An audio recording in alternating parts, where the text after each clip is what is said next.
just by way of like first impressions, one of the first things I'll say about this film is that I kind of appreciated the oddness of Francis and Claire.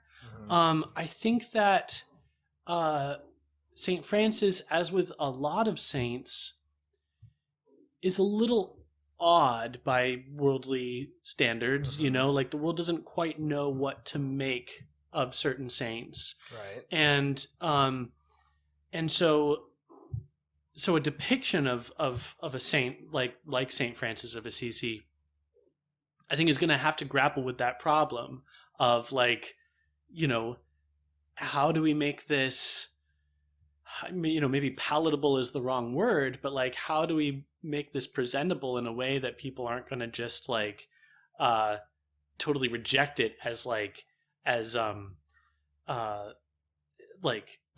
farcical or grotesque or irreverent, you know, while at the same time acknowledging that this was a challenging figure. You know, the fact that he takes off his clothes in the middle of like a court setting with like in like a legal dispute with his father, you know, that's provocative, right? And that's in like everything that we have about Saint Francis. We know that happened. Yeah. So you can't just like gloss over these things. At Right. the same time, you can't like, you know, like revel in them, which I think that maybe this film in a couple of instances does.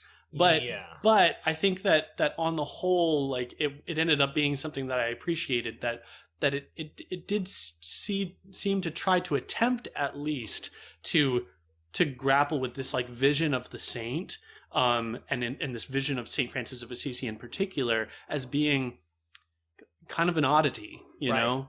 Yeah, it's interesting that you start there because that's where Grey Dennis started his review as well. And he's I forget, he said there's like basically 3 approaches you can take. I can't remember what the third one was. The first one was like, you know, show what's the parts of him that are appealing to modern people, you know, like the flower child kind of thing. Right. And then the second would be focus on the stuff that's strange about him. And his complaint was that he felt like the film it took like the worst of both worlds in a way. Like it sort of included the odd, but not in a way that's like, this is odd, but calling us to a greater spiritual height. He didn't feel like that was really right. Like there was really, we went to the heights, you know, in this film.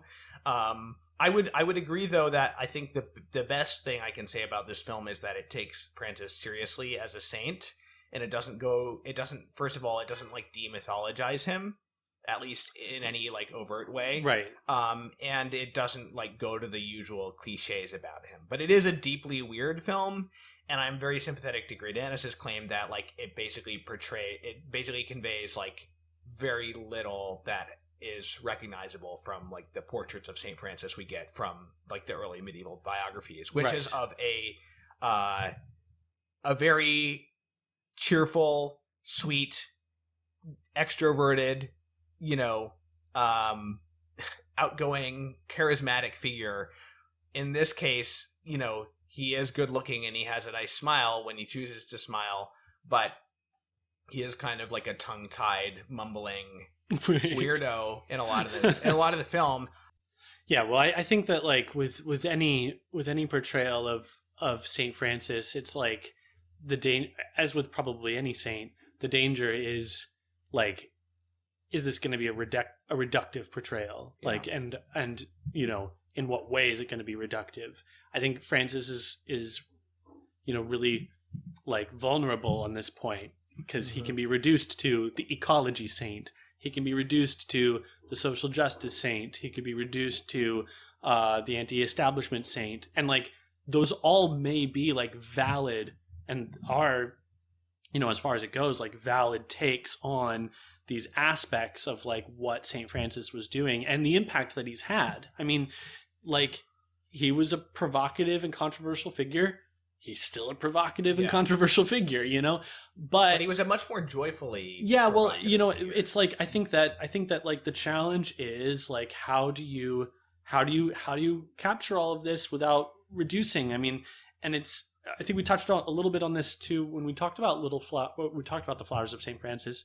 It's like, you know, it's enough to try to do that with a saint, let alone to try to like portray like Jesus or the Blessed Mother or something, like it's it's like it's enough of a problem to try to like deal with a saint, and especially if you've never met one. Yeah, and so as far as this film goes, like I think that it avoids being as reductive as it might have otherwise been. No, you know? I agree. I think that like it maybe there's maybe a few instances where it gestures in the direction of some of these reductive interpretive possibilities, but then I think it also is really trying to adhere to what we've been calling weird, but what I might call the uncanny. That's a term that I've heard used in like a theatrical context before to describe like, just sort of like the supernatural or the coincidental or the fateful or like the, the sort of like the oddness of life, and so, if you're a self-proclaimed atheist director, who also wrote the screenplay, who also wrote the story, like who clearly has this fascination with St. Francis, and you're trying to do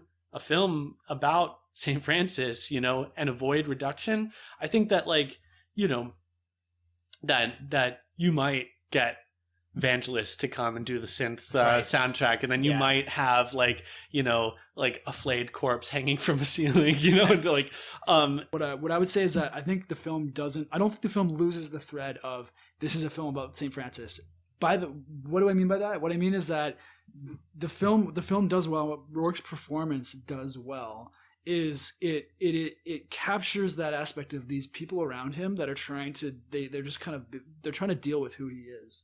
And it's doing it in a way that like in a factual sense is not like the account we have of Francis, but in terms of the effects and in terms of like people responding to him, like it's about people ultimately responding to a mystery. They're responding to like we don't know what's going on here, and we as a viewer who are familiar with the tradition, we don't really know what's going on here. And what's interesting is that the film almost takes the attraction for granted, right? Because we almost skip the whole process of him attracting people to himself and building up this community. We skip really right to when problems start to happen. Because I get what you're saying there with the mystery, right? Yeah. And I agree that I think you're right that that's what they're trying to do.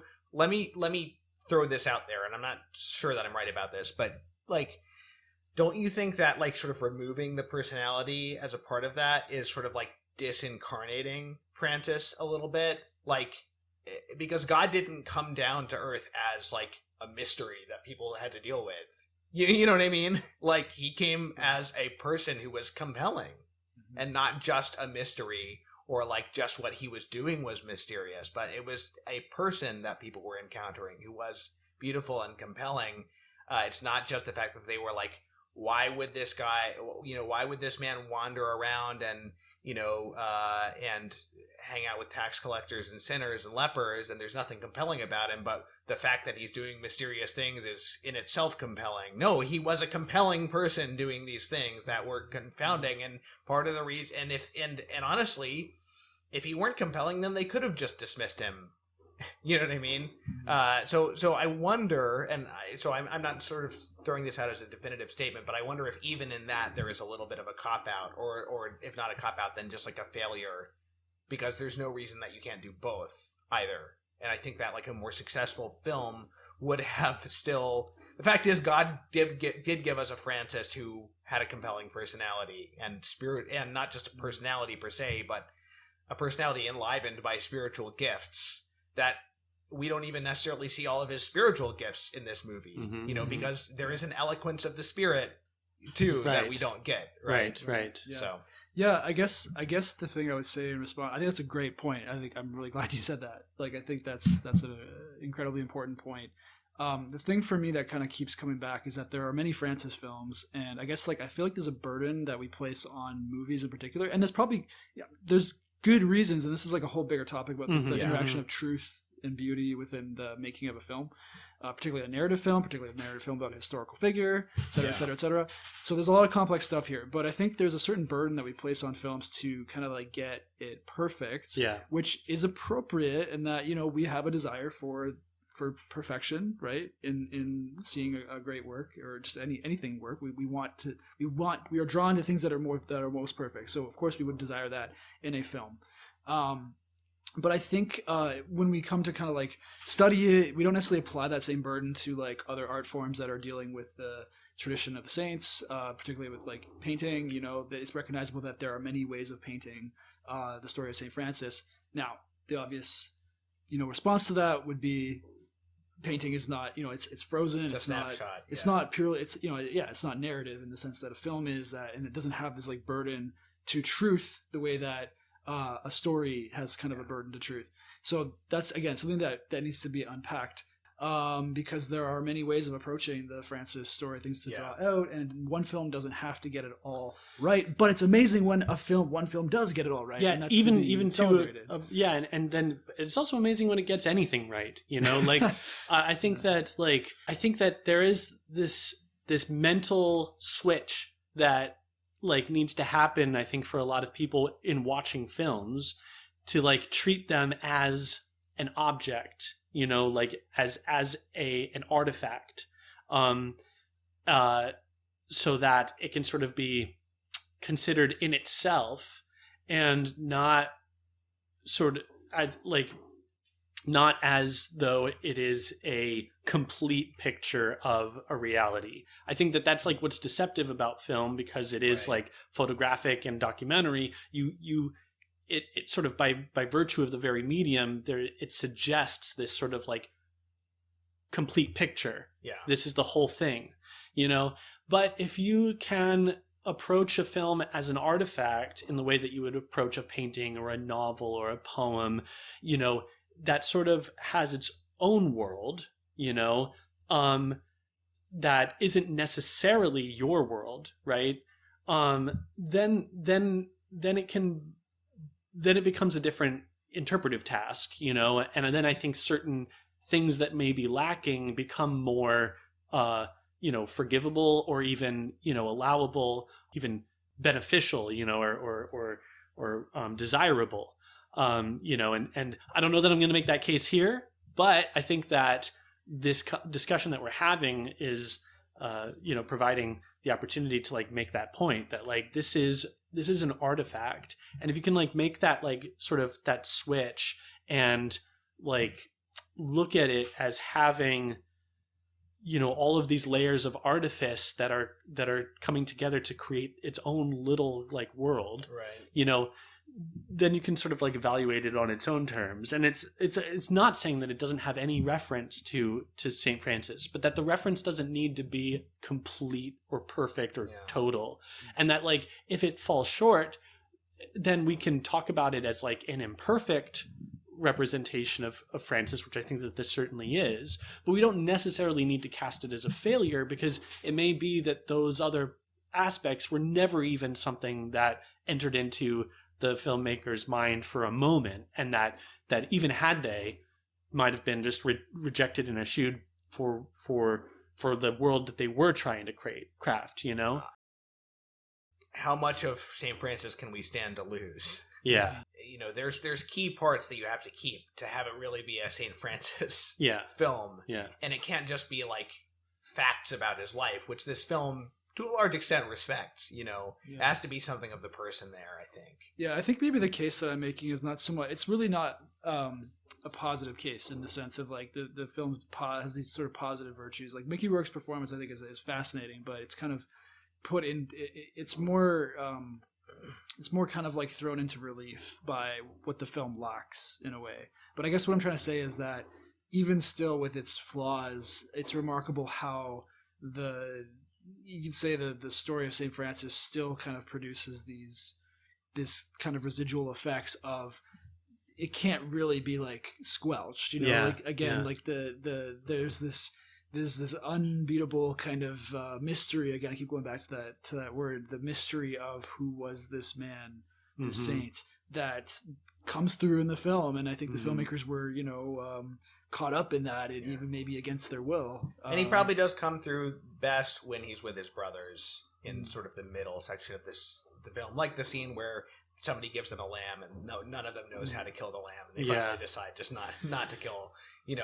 That's a very that could be in the Flowers of St. Francis. Yeah.